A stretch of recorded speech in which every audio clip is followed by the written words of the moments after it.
So, Bobby, you failed to unseat President Museveni in January. You have been placed under house arrest. Your supporters have been detained, beaten, or worse. Your life has been threatened. How safe are you in Uganda right now? Well, first of all, I would thank you for the opportunity to speak to the world.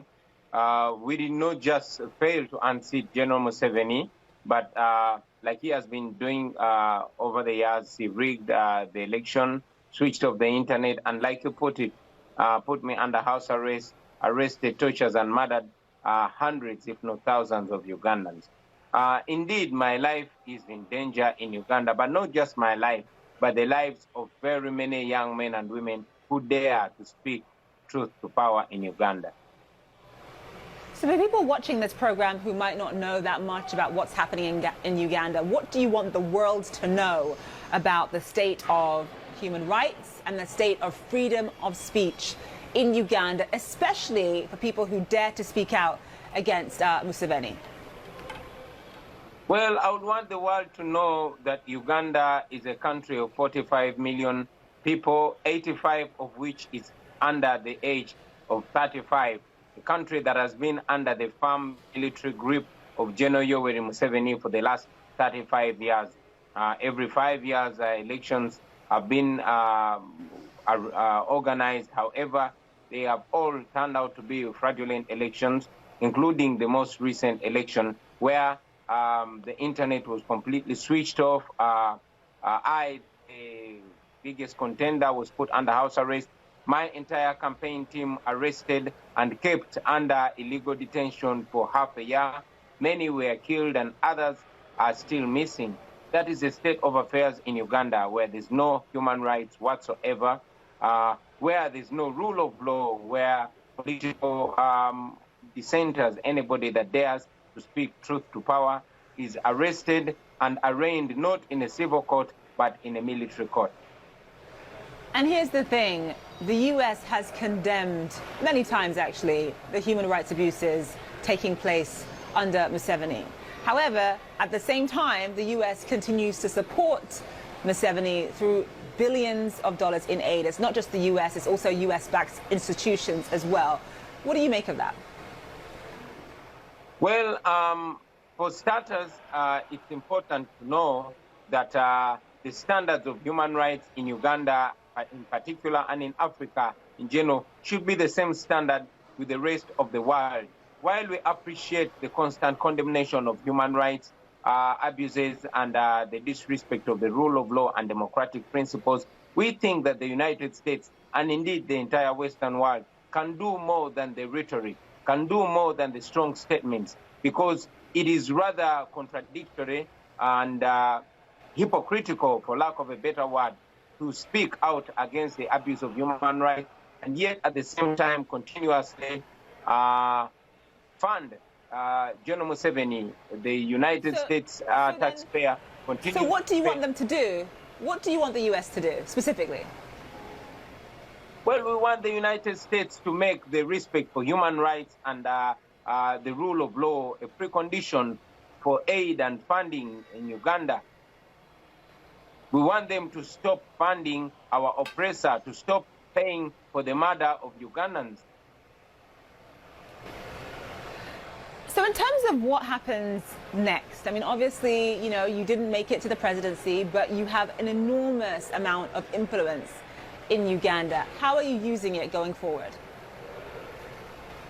Well, like I've been mentioning, that the entire agenda is not just for me to become president, but to see freedom, to see change, and to see respect for human rights, to see that the lives of the people of Uganda and the people of Africa have the same regard and the same dignity like the rest of the world. We stood for the election, and indeed we won it, although General Museveni, using the military and other institutions of state, declared himself president. We are now taking our front to the international fronts. We want to call out the funders, the international community, to stop funding for the homegrown terror of General Museveni, to stop paying for the murder of innocent men and women in Uganda. And we want the international community, and in particular the American taxpayer, to know that it is their taxpayers' dollars that is paying for the abuse of human rights in Uganda, and we know that that can stop. We want the world to know that Africa does not need dictators, and we want the United States and the entire development community to know that they do not need dictators in Africa to further their interests. The interests of the United States can well be furthered with a free Uganda, with human rights observed in Uganda and in Africa at large. So from the US's perspective, they will tell you that they don't just simply write Museveni a blank check. They don't just give out a blank check to Uganda. The money they spend, the billions of dollars they give to Uganda every year, actually goes towards lifting ordinary Ugandan citizens out of poverty, many of whom are young people, including your supporters. What do you say to that? Well, I would say that there is there's a certain rosy picture that is painted for the international community about Uganda. And here I am speaking for the millions of Ugandans on ground. I was elected by millions of Ugandans. I represent more than 85% of the people of Uganda. And this is the truth that I'm giving to the world, that what General Museveni, the rosy image that General Museveni is painting about Uganda is actually not what's happening. And that is why General Museveni contracts various companies, including an American company called Mercury, to paint a rosy picture about Uganda. But the reality on ground is that the billions of dollars that are given to the regime in Uganda are actually used to suppress dissent, to suppress all rights of the people of Uganda. And final question, there are several, at least a handful of African leaders that have been in power since before you and I were born. You and I are both roughly around the same age.